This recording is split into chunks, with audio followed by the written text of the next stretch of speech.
universe. I love how we did that. I kept pitching that stuff. I'd go in and pitch stuff all the time. We're in a really dark, angry universe, but there's a friendly planet of tall, beautiful blondes. And Jules a blonde on Stargate. she what? She was a blonde on Stargate, so. I guess she was, yeah. Well, yeah, I don't know, for some weird reason, my personal life and backstory was not explored really that much. If you actually look back, it really... Except for ex-wife. Yeah, that was like one episode. I wrote that episode, I think, too. What was the name of it? Was that Outcast? Yes. Yeah, I wrote that. That was the best episode I've ever seen.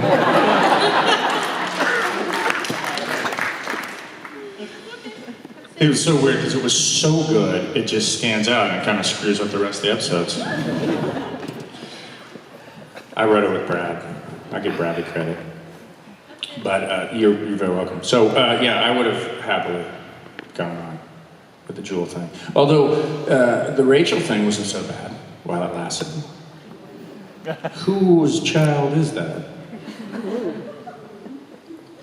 Bonjour. Une question. Bonjour.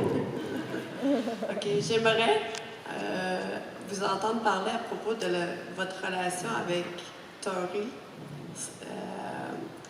Au début de la série, on dirait qu'il y a comme une histoire d'amour ou un genre de I don't, je sais pas. You don't speak French? Well, effectively, she's asking about Tori and what the connection really is.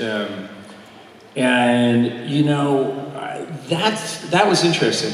My producers, I think, were disappointed that they felt like on camera there wasn't chemistry between the two of us. They were wrong. Well, I think they were wrong, but also I think that what they didn't understand is that they weren't writing for that either.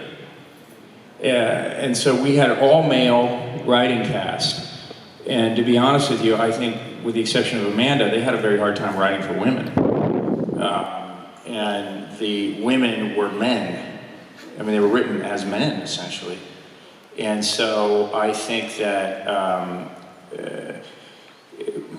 for some reason on Stargate, once again we had the same producers and writers, the Stargate was off in its 8th, 9th, 10th year.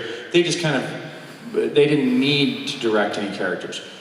So when we came on the air, they didn't direct the characters really so much, and they didn't know how, and they would get frustrated. Like with Rainbow Sun Franks, remember? He was my right-hand guy. And they, instead of coming up to him and saying, hey, you know, I feel like the character should go a little bit this way and that way, and we should do a little this way, they wouldn't say anything. And then they would get kind of frustrated, and then they would fire him. And I was like, well, you know, that's not fair. If you want Tori or Rainbow to play a different angle, you need to communicate that because they're actors. They adjust. That's what we do. And we have 5 million choices, and you know they're making one. So if you want them to make a different one, you need to communicate. And so I think had they communicated to Tori, you know, something a little bit different, I think, you know, they could have developed something different. And I think she would have stayed on the show. See, I think it was largely of their own making, you know, and so, you know, Tori's an amazing actress, and she could have made any adjustment that was required, you know. So, you know, the problem is the writers, the producers of our show, the bosses, really were the bosses. And the network, I mean the studio, was hands off because they were going kind of bankrupt half the time, and they didn't even know anything. So these guys had total control over the show, and they actually started as writers on SG-1. So they weren't culturally, they didn't evolve in Hollywood the way most of the people are that I worked with. And most people where I work with in Hollywood are very communicative. And when you're in the role of showrunner, you've already directed many episodes, you know, and you have that capacity and the interface to work with actors. they sat in writing rooms and rarely came down to set. And so there was a disconnect, a huge cultural disconnect between them and those of us on the ground, which is cast and crew. And so I think the show's bumps and the problems, like, you know, occasionally an actor getting fired, were largely the result of that inability of those two groups to communicate. So that's the way, so it goes. So it goes. Et est-ce qu'ils ont décidé de vous laisser célibataire pour toute la série parce que vous êtes le beau garçon et pour que vous puissiez vivre des histoires d'amour avec les jolies blondes dans les mondes où ce que vous alliez? Est-ce que c'était décidé au départ que vous n'auriez pas une amoureuse, mais... Is she saying, am I disappointed that I didn't? She's asking if it was an intentional choice to leave your character single to make room for more transient relationships with beautiful women who come and go. You know, to be honest with you, look at shows that have, a lot of people in our business use moonlighting as this classic example of two people working together with lots of sexual tension that really fuels the sparks, and sparks, you know, this great thing to watch. If they consummate that relationship, a lot of times the show just goes, like in real life when you consummate a relationship. It's always better when it doesn't happen. Keeping that tension there. I don't think there would have ever really been a relationship. In the X-Files, did they get together? I don't think they did, right? Oh, they did? Yes. Okay, sorry. Let's use a different example then. I think that the key is always having that balance, you know? And that nothing is kind of sexier than two people working together pretending they don't like each other and having those little fights. Like, I'm pretending I don't want to sleep with you. You're not sexy at all, you know? And so, I don't think there ever would have been a consummation of relationship between me and any of the regular females on the show. So, voilà. Merci beaucoup. Merci bien. Au revoir.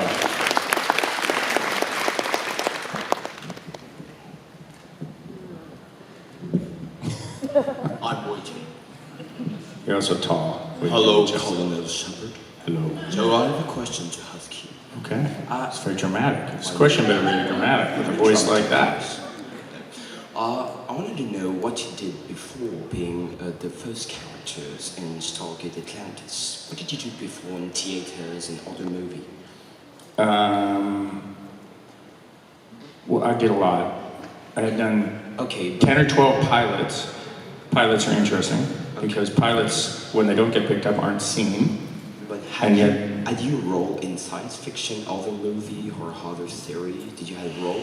I had some science fiction pilots. If you want to call it science fiction, they were all Earth-based. Okay. But they were science fiction. I mean, I had done a lot. I was on a TV. My first TV series I was a regular on was a show called Sisters, which was on NBC, which was a successful show. I came on the 6th season, and apparently must have killed the show because I was the last season.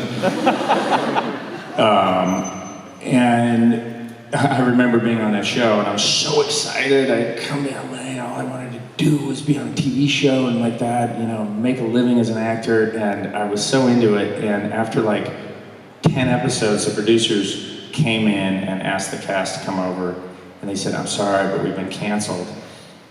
And all the girls on the show were like, "Yes!" And I was like, "Oh man." A totally different attitude after 6 years.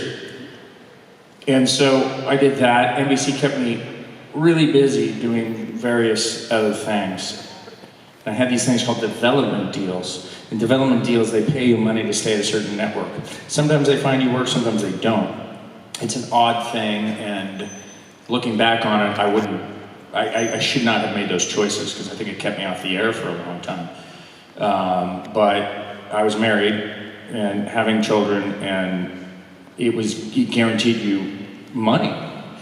And so I was like, okay, you know, that's smart. And we developed some pretty good shows, and we shot some pretty good shows, and they didn't get picked up.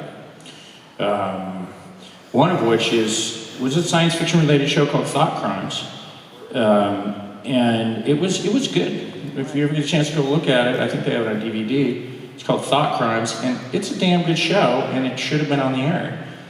And instead, they basically, not to get into the politics of it, but the guy who picked up, it was for USA, Kevin Riley came in and ran NBC, who owned USA, and basically took the premise and made Medium. You know, he liked it. He tried to buy the script we had before we shot it when he was at Fox. And then we shot it, and he goes, oh, that's my script that I didn't get to buy. I want to do it now, but I want to do it for NBC, and I'm going to do it with Patricia Arquette. And to be honest with you, our show was much better than Medium. Way better. More interesting, had a little bit of humor, and but Medium did really well. I think our show would have done even better. So, yeah, you do a lot of things. It's a kind of one of those classic questions people ask you when you're on a plane or something else. Oh, you're an actor. Have you done anything I've seen you in? And you kind of, part of you wants to say no. No, nothing. Yeah.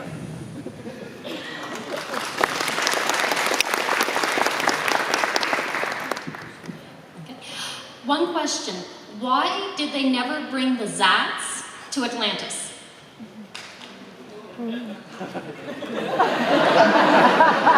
The hell are the Zats? The ray gun, 3 shots, Oh, the disintegrates.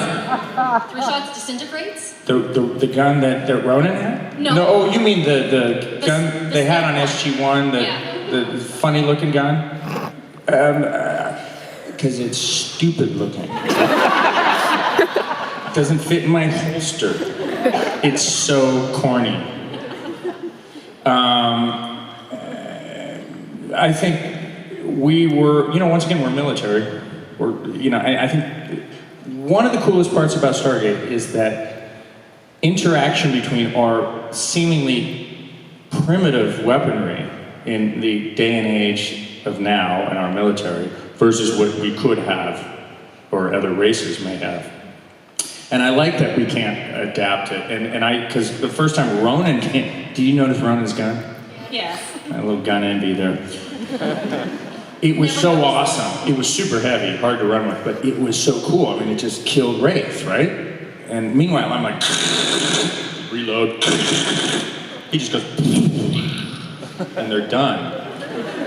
And I'm like, okay, I gotta get one of those. And they're like, well, you have one of those, and then, then you both have one of those, and then it's not really a struggle. And I was like, God, isn't that the point? And so I think that, I think it's a good choice the more difficult it is for the heroes of the show to accomplish something, the more interesting it is to watch. So you can't give them too much, and anytime you give them the special gun or the special thing, you better be careful because you don't want to make it easy. You want to make it as hard as possible. Give them the shittiest gun they have, and then have the gun malfunction. And then they have to do a knife fight, That's fun to watch. We all secretly want everybody to suffer when we watch TV. I like it, Shepard just got his ass kicked. People love when I get my ass kicked. I didn't realize how much until they dedicated entire websites to it. Yeah, I forgot what they called it. Thumping.